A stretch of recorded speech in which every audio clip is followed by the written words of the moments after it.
everyone, this is Mandakini Singh and welcome to Get Stories here. And I'm damn sure कि आज की story direct आपके heart को touch करने वाली है। तो ये स्टोरी एक डाकिया की है।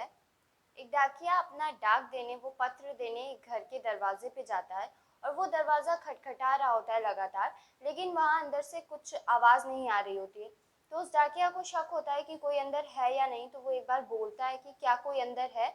तो अंदर से आवाज़ आती है कि हाँ अंकल, मैं हूँ और मैं आ रही हूँ, लेकिन मुझे थोड़ा टाइम लगेगा।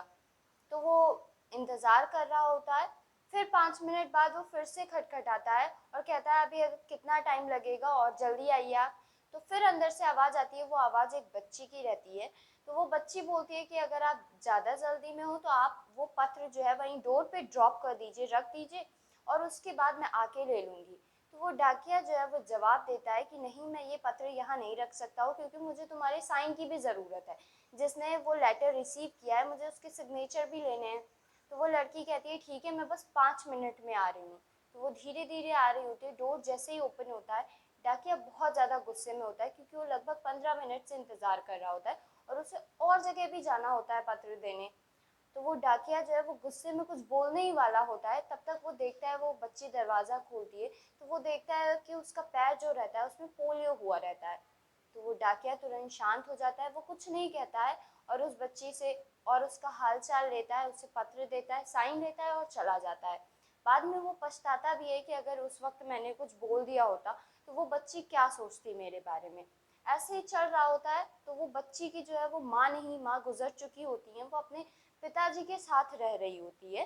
वो जो छोटी सी बच्ची रहती है, तो उसके पापा जो है वो अपनी ड्यूटी पे चले जाते हैं। तो दिन भर वो एक मेड के साथ रहती है, एक नौकरानी के साथ, जो उसकी केयर करती है। लेकिन नौकरानी भी अपना काम निपटा के दूसरों के घर में काम करने चली जाती है। तो वो कुछ टाइम के लिए अकेले ही रहती है। तो अक्सर वो डाकिया जो है जब पत्र देने जाता है तो वो उस बच्ची से मिलता है, उसका हाल चाल लेता है, और उसके बाद उन दोनों में एक तरह की फ्रेंडशिप हो जाती है, एक अच्छी बॉन्डिंग हो जाती है दोनों के बीच में। तो फिर कुछ दिन बाद दिवाली आने वाली होती है। तो डाकिया क्या करता है कि वो सबके यहाँ से कोई ना कोई गिफ्ट लेता है। सब लोग जो है वो, डाकिया हर पूरे ईयर जो है वो सबके यहाँ पत्र देता रहता है, तो वो लोग कोई ना कोई प्रेजेंट देते हैं, डाकिया को एक गिफ्ट देते हैं दिवाली के तौर पे। जैसे सबको बोनस मिलता है, सब कुछ मिलता है, वैसे ही डाकिया को जो है वो सब लोग गिफ्ट देते हैं कुछ ना कुछ। तो वो डाकिया सोच रहा होता है, और जो नहीं देता है उनसे डाकिया लोग मांग लेते हैं कि हाँ दिवाली आ रही है और आप हमें कुछ ना कुछ दीजिए, कुछ कपड़ा दीजिए या फिर कुछ भी दीजिए। तो वो डाकिया सोच रहा होता है कि मैं उस बच्ची से कुछ भी नहीं मांगूंगा और मैं उस प्यारी सी बच्ची के लिए कुछ ना कुछ गिफ्ट ले जाऊंगा। तो उसके पास ज़्यादा पैसे नहीं होते हैं, तो वो एक चॉकलेट खरीदता है। दिवाली आने से पहले एक दिन पहले ही वो एक चॉकलेट खरीदता है और उस बच्ची के लिए लेके जाता है।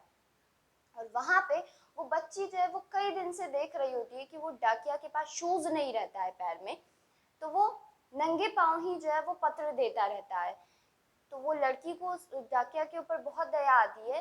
तो वो उस डाकिये के लिए शूज मंगा के रखती है कि मैं अब जब अंकल आएंगे पत्र लेके, और या फिर जब दिवाली का गिफ्ट मांगने आएंगे, तो फिर मैं उन्हें ये शूज गिफ्ट करूंगी।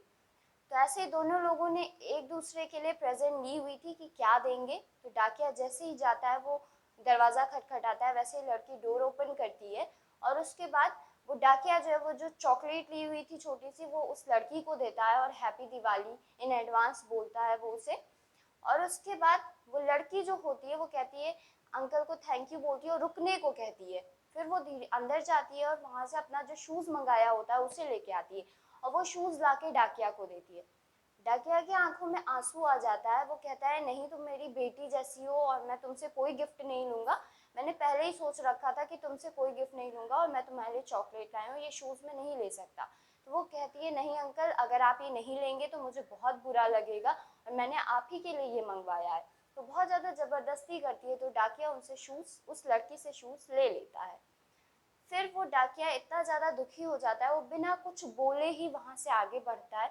और वो दूसरे दिन जाके अपने ऑफिस में जाता है और वहाँ जो उससे बड़े मैनेजर रहते हैं उनसे कहता है कि सर अब मैं यहाँ पे नहीं काम करूँगा, अब मैं यहाँ पे ड्यूटी नहीं करूँगा।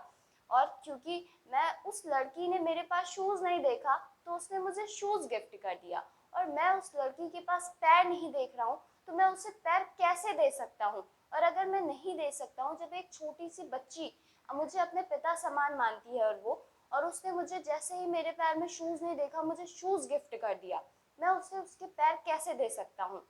तो वो बहुत ज़्यादा दुखी हो जाता है और वो यही कह के फूट फूट के रोने लगता है। सो गाइस, जब हम लोग दूसरों के दुखों को महसूस करेंगे, यही मानवता का सबसे श्रेष्ठ गुण है कि हमें दूसरों के दुखों में दुख हो और दूसरों के सुख में सुख हो। So, how was the story? Let me know in comment section, and do like, share and subscribe Get Stories here for more motivational videos. And if you have not watched my previous videos, so link is mentioned in the description box.